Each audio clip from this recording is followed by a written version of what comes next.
Hello दोस्तों, KP college के online classes में एक बार फिर से आप सभी का स्वागत है। हम बीए थर्ड ईयर की क्लासेस में नया चैप्टर स्टार्ट कर चुके हैं और आज है हमारा पार्ट 2। हम लोगों ने लास्ट वीडियो में देखा था कि उपभोक्ता संरक्षण के लिए यानी कि उपभोक्ताओं के अधिकारों को बचाने के लिए सरकार ने कौन कौन से नियम बनाए थे। हम 8-10 नियमों के बारे में पढ़ चुके हैं। इन सभी कोशिशों के बाद सरकार ने जो एक महत्वपूर्ण निर्णय बनाया था उपभोक्ताओं के लिए, वो है उपभोक्ता संरक्षण अधिनियम 1986। इसके बारे में हम सभी लोग जानते हैं। तो ये नियम सरकार ने बनाया था 24 दिसंबर 1986 को भारत सरकार के द्वारा ये हमारे इंडिया में लागू किया गया था। अब इस संरक्षण के द्वारा यानी कि इस संरक्षण अधिनियम के द्वारा उपभोक्ताओं के कौन कौन से काम आसान हो सकते हैं, इससे उपभोक्ताओं को क्या लाभ हो सकता है, इसके द्वारा उपभोक्ता अपनी प्रॉब्लम किस तरह सरकार के समक्ष प्रस्तुत कर सकते हैं, इन सब के बारे में हम लोग पढ़ेंगे। तो सबसे पहले देखते हैं कि ये नियम बनाने का उद्देश्य क्यों था, यानी कि ये नियम क्यों बनाए गए। इतने सारे नियम बनाए थे ऑलरेडी, फिर उसके बाद भी ये नियम बनाने की आवश्यकता क्यों हुई। उपभोक्ताओं को बेहतर संरक्षण प्रदान करने के लिए, यानी कि ये जो नियम बनाया गया था उसका मेन मकसद यही था कि जो उपभोक्ता है यानी कि जो हमारे ग्राहक के कस्टमर्स हैं उनको क्या मिल सके, संरक्षण मिल सके।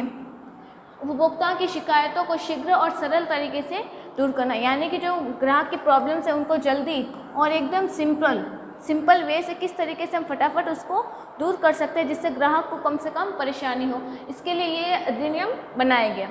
उपभोक्ता के अधिकारों को महत्व देने, यानी कि उपभोक्ता संरक्षण के लिए उपभोक्ता के जितने अधिकार दिए गए, हम लोगों ने उपभोक्ता के अधिकारों के बारे में ऑलरेडी पढ़ चुके हैं। उन सभी अधिकारों को बचाने के लिए यह नियम बनाया गया।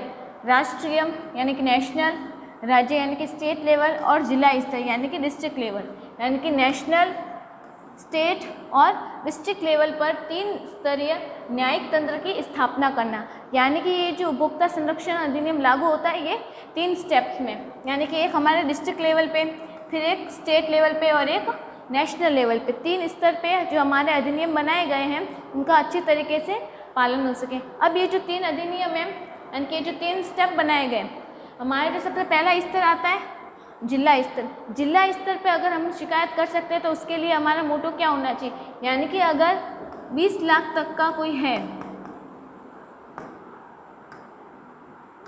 यानी कि जो अर्जाना होता है अगर वो 20 लाख तक का है तो हम शिकायत करते हैं जिला स्तर पे। फिर 20 लाख से लेके 1 करोड़ तक का,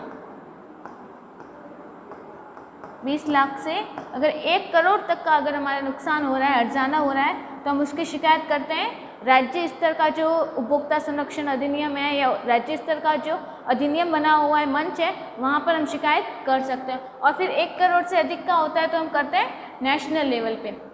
तो ये था हमारे उपभोक्ता संरक्षण अधिनियम के उद्देश्य क्या है, यानी कि इस अधिनियम को बनाने का मेन रीज़न क्या था। फिर इसके बाद में हम देखते हैं कि ये जो उपभोक्ता संरक्षण अधिनियम ये बनाया गया, अब इसका यूज़ ग्राहक, हमारे जो भारतीय जनता है वो किस तरीके से कर सकते हैं। तो इसके कई चरण बनाए गए। तो इसका जो सबसे पहला स्टेप है वो है कि शिकायत कौन कर सकता है, यानी कि पहले लोगों को पता होना चाहिए कि इस अधिनियम में कौन शिकायत कर सकता है, इस अधिनियम का कौन फ़ायदा उठा सकता है।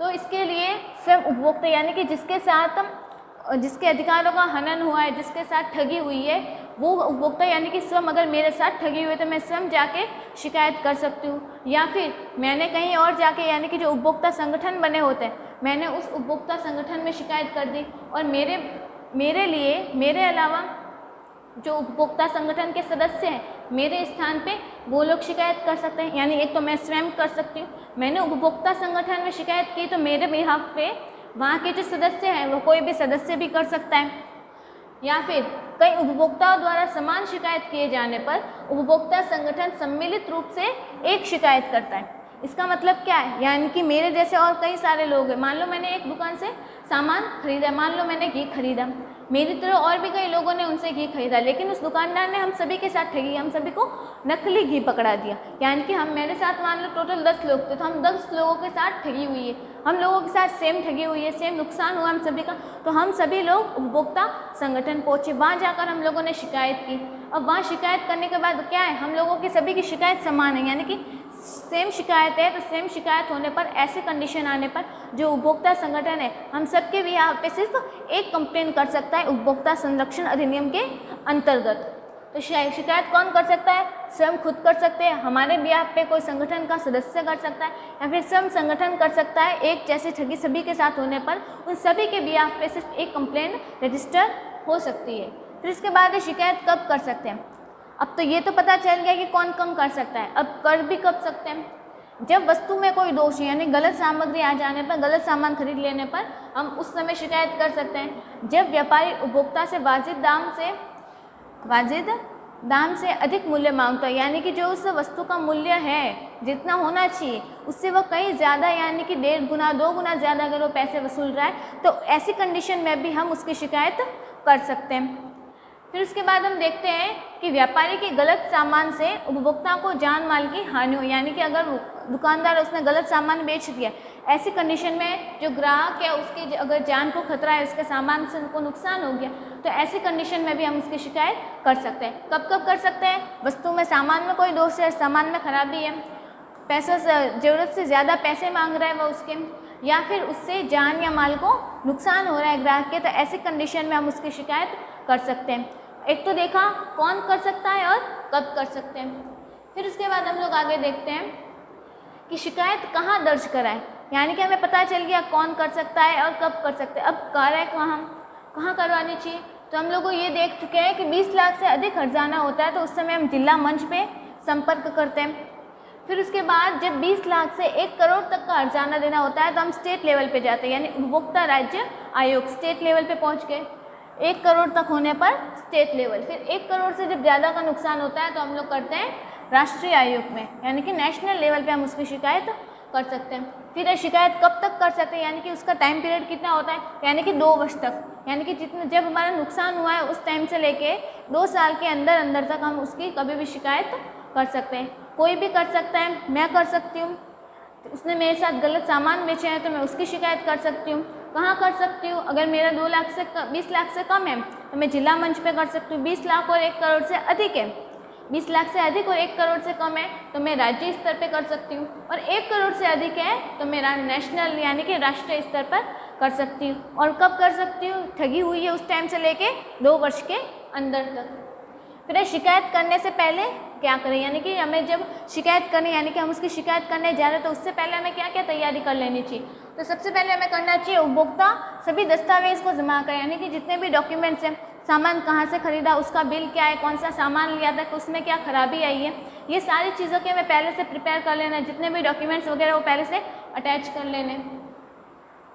रजिस्टर्ड लेटर लिखकर एडी के समक्ष प्रस्तुत करना, यानी कि हम सबसे पहले क्या करते हैं, जितने भी डॉक्यूमेंट्स बनाए उसके एक एप्लीकेशन लिखे, यानी कि रजिस्टर्ड लेटर बना के हम एडी के वहाँ पहुँचा देते हैं। फिर उससे क्या होता है कि इसके लिए हम उसको 20 से 25 दिनों का टाइम देते हैं, यानी कि सबसे पहले क्या करते हैं, हमने एक नॉर्मल सा लेटर लिख के उस तक पहुँचा दिया। फिर उसके बाद हम देखते हैं उन्हें 20 से 25 दिनों का टाइम देते हैं, जिससे क्या पता चलता है कि वो कुछ शिकायत कर रहे हैं, यानी कि उस शिकायत के खिलाफ कुछ कार्य कर रहे हैं या नहीं कर रहे। अगर वो नहीं कर रहे, 20 से 25 दिनों के अंदर, मान लो ज़्यादा से ज़्यादा 1 महीने के अंतर्गत कोई रिस्पॉन्स नहीं आता है, तो फिर उसके बाद हम लोग क्या करते हैं, इन स्टेप को फॉलो कर देते हैं। फिर उसके बाद है शिकायत करने का तरीका। सारी तैयारी हो गई, कौन कर रहा है, कब कर रहा है, कहाँ कर रहा है, कैसे कर रहा है, अब करेंगे कैसे, ये देखते हैं, यानी कि तरीका क्या है। तो हमें क्या लिखना होता है, एक एप्लीकेशन लिखनी होती है, उसका एक फॉर्मेट लिखा हुआ है यहाँ पे। सबसे ऊपर लिखा जाता है श्रीमान अध्यक्ष महोदय, यानी कि जो भी उस जिला मंच का या फिर उपभोक्ता राज्य आयोग या राष्ट्रीय आयोग का जो भी अध्यक्ष होगा उसे हम लेटर लिखते हैं। उसमें सबसे पहले लिखते हैं जो शिकायत कर रहा है उसका नाम और उसका एड्रेस, वो कहाँ से है, उसका नाम क्या है। फिर उसके बाद जिसके खिलाफ हम शिकायत करें, यानी वो जो दुकानदार है, आदमी है, जो कुछ भी है, उनके खिलाफ और जिसके खिलाफ हम लिख रहे हैं उसका नाम और एड्रेस लिखते हैं। फिर उसके बाद उस वस्तु का नाम लिखते हैं जिसकी हम शिकायत कर रहे हैं। फिर हम लिखते हैं कि शिकायत हमें क्यों करनी है, यानी कि हमारे साथ क्या हुआ, हमारे साथ जो आप बीती हुई है हम उसको नोट कर रहे हैं। उस नोट करने के साथ साथ हम उसके पीछे क्या करते हैं, ज़्यादा जो डॉक्यूमेंट हमने बनाए थे अटैच कर लेते हैं उसके पीछे। फिर सबसे नीचे करते हैं, जो शिकायत कर रहा होता है वो अपने साइन कर लेता है। तो ये पूरा फॉर्मेट है शिकायत किस तरीके से की जाती है, यानी कि उपभोक्ता संरक्षण अधिनियम के द्वारा ग्राहकों के जो अधिकारों का हनन हो रहा है उसको हम जल्दी से जल्दी और अच्छे तरीके से, सरल तरीके से कैसे कम कर सकते हैं, इसके लिए ये नियम बनाया गया था। ये नियम बनाया गया था 24 दिसंबर को 1986 में भारत सरकार के द्वारा। और हमें एक बात और देखते हैं यहाँ की, ये जो उपभोक्ता संरक्षण अधिनियम होता है इसमें शिकायत किन किन लोगों की कर सकते हैं हम, जैसे कि सामान हमने जो ख़रीदा है, जो दुकानदार, जो लोकल मार्केट्स होते हैं, उन मार्केट्स वालों के खिलाफ जो है शिकायत हम लोग कर सकते हैं। जो गलियों में सामान बेचते हैं, यानी कि जो फेरी वाले वगैरह होते हैं, हम लोग उनके खिलाफ शिकायत नहीं कर सकते, क्योंकि उनके सामान का कोई भरोसा नहीं होता है। यानी कि जो लोकल शॉप खोल के बैठे हैं, उन शॉप वालों की दुकान का जो सामान है उसके खिलाफ शिकायत कर सकते हैं। और हम लोग देखें तो ये जो शिकायत की जाती है, इसमें जैसे हमने कोई सामान खरीदा, अपने यूज़ के लिए सामान खरीदा है, मान लो हमने कोई गाड़ी खरीदी, गाड़ी खरीदने के बाद हम लोग क्या कर रहे हैं, उसका टैक्सी के रूप में यूज़ कर रहे हैं, टैक्सी के रूप में यूज़ करें, तो फिर उसके बाद हम उस दुकानदार को किसी भी तरीके से शिकायत नहीं कर सकते। यानी कि उसके बाद क्या है, हम खुद अपना धंधा शुरू कर रहे हैं। तो यानी कि जो शिकायत की जाती है वो किसी पर्टिकुलर शॉप से की जाती है, और उसके लिए क्या होना ज़रूरी है, बिल लेना ज़रूरी है। इसलिए जो सबसे मेन बात होती है कि कुछ भी सामान खरीदने से पहले हमें क्या लेना है, उसका बिल लेना बहुत ज़रूरी होता है, और बिना बिल के हम कोई भी शिकायत नहीं कर सकते। इसलिए हमारी जो सरकार ये मोटर चलाती है कि ग्राहक जागो, यानी कि कुछ भी सामान खरीदने से पहले उसकी पूरी जांच पड़ताल करके लो, वो अपना बिल दे रहा है या नहीं दे रहा है, नहीं दे रहा है तो उससे मांग के लो, क्योंकि आज के टाइम में किसी पे भी भरोसा करने का बिल्कुल टाइम नहीं है। यानी कि कुछ भी हो, कुछ भी सामान खरीदने से पहले उसका बिल लेना बहुत ज़रूरी है। बिल देख चेक कर लेना कि सामान सही है या नहीं है, जो खरीदा है वही लिखा हुआ है या नहीं लिखा हुआ, जितना सामान का पैसा लगा है वही उतना ही लिखा हुआ है या फिर उसने कहीं एक्स्ट्रा तो ऐड नहीं किया। ये सारी चीज़ें देखने के बाद ही हमें किसी दुकान से सामान खरीदना चाहिए। तो इसी के साथ हमारा ये जो चैप्टर था उपभोक्ता संरक्षण, ये कंप्लीट हो गया। अब हम नए चैप्टर में देखेंगे नए वीडियो। तब तक के लिए धन्यवाद।